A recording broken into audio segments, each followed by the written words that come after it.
Good morning. It has been a long time since I recorded a video, and I am so sorry.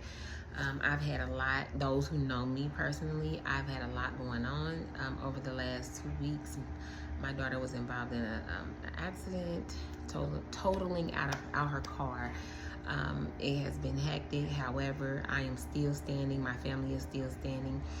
We are standing on God's promise because I have a firm foundation and I know whatever God has promised, it will happen because he is not a man that shall lie. Sorry about the noise in the background. Mom has to do laundry before work.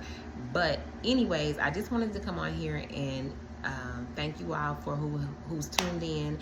And if you haven't, make sure you share, subscribe, and like so I can continue to post more videos and gain more followers. Yes, gain more followers, because I want to really be able to share my story, not just to a few, but to many. And I know when God tells you to do something, regardless if it's 1 or 1,000, you are to be obedient. So my last video about that pertained to my situation when I was married, and it's pretty much just raising awareness on abuse, spiritual, when you're spiritually drained, raising awareness on how the enemy creeps in and uses others to take you off of your God-given path. So that is why I'm sharing these videos. Like I said, it's taken me a long time to be comfortable to even share these stories.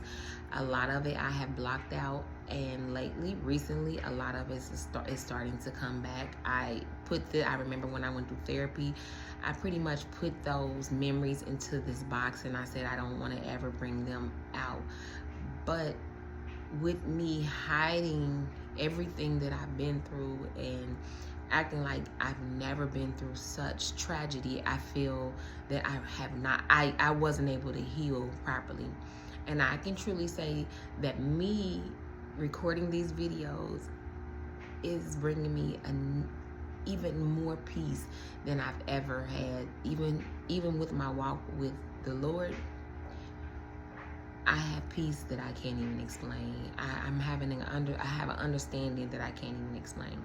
So in the last video pertaining to me being married and my life, I spoke on and it's the stories are out of order because, like I said, I'm starting to remember everything that's happening, but I cannot remember the order because, like I said, I put those under lock and key for so many years, for the last 10 years.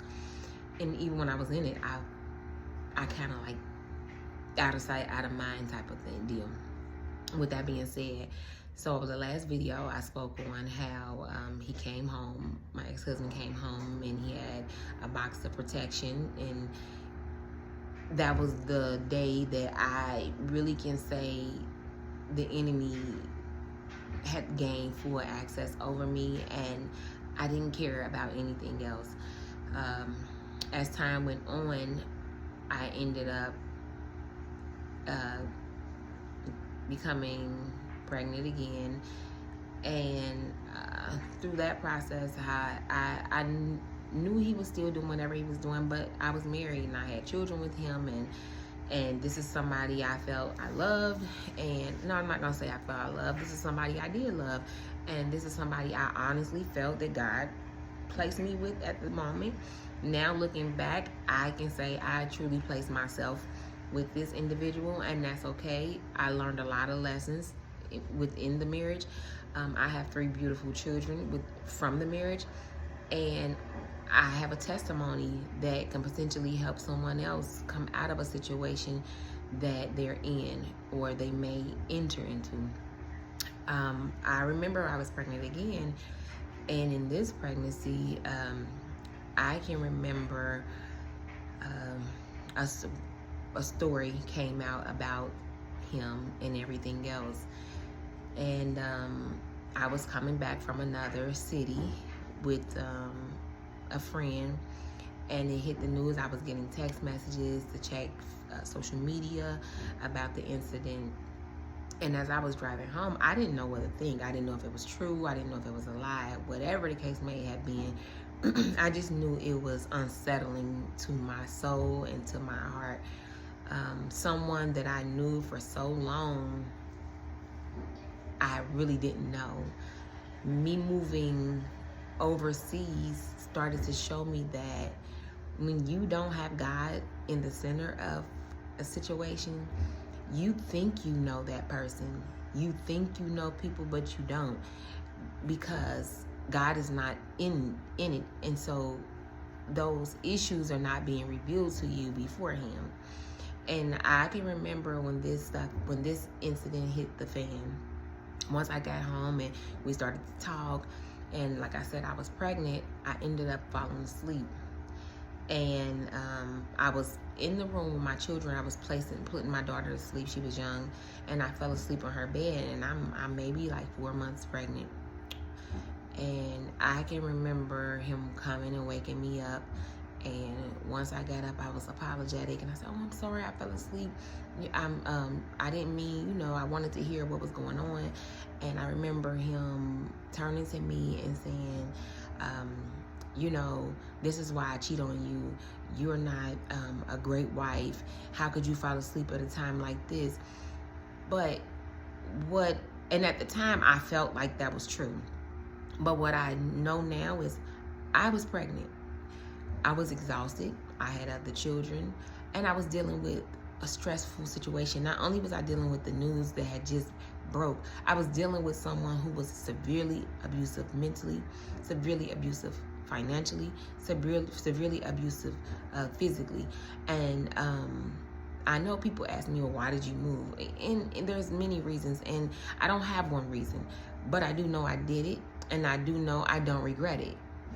And I do know I am thankful that I came out of it, and I came out of it with my mind, my heart, a heart of compassion, and the capability to still love and honor others in a world that can be so cruel. And when we went back to the room, he was cussing me out, every name in the book, and he was just basically telling me that I was just the worst person in the world. And I can remember trying to make him see my value. I was begging him to see my value, how good of a wife I am, how good of a mother I am. I was apologetic, and he walked out of the door. He said, "I'm going to my girlfriend's house." So blatantly open, just so disrespectful to me. And I can remember just crying and crying until I couldn't cry anymore. And even in that unsettling moment, I wasn't trying to go before God. I wasn't trying to figure out how to leave the situation. My main goal was to figure out how to be a better wife to him, how to make him see value in me that he's seen in his girlfriend and every other woman that he was with in the streets. And what I know now from being in the scripture is I had made him, my husband, an idol in my life. And I had put God here and placed him on a pedestal. And he had became my God. And I can truly say that. Because everything I did was not just for my children, but it was for him. Every move I made, everything I did, every way I wore my hair, everywhere, it was just about him. And I know now that I feel, I'm not going to say I know, but I feel that God was really trying to shake me into seeing that I had started to idolize man. And no matter what I did, no matter what I thought, those problems were going to be there because God was not the center. He was not my main concern anymore. I can care less what was going on with God. I can care less what was going on in the Bible. I can care less what was going on in the church. Whatever I had to do to make my marriage work, that's where I was. And each time I tried to please him in that manner, I can truly see that things got worse.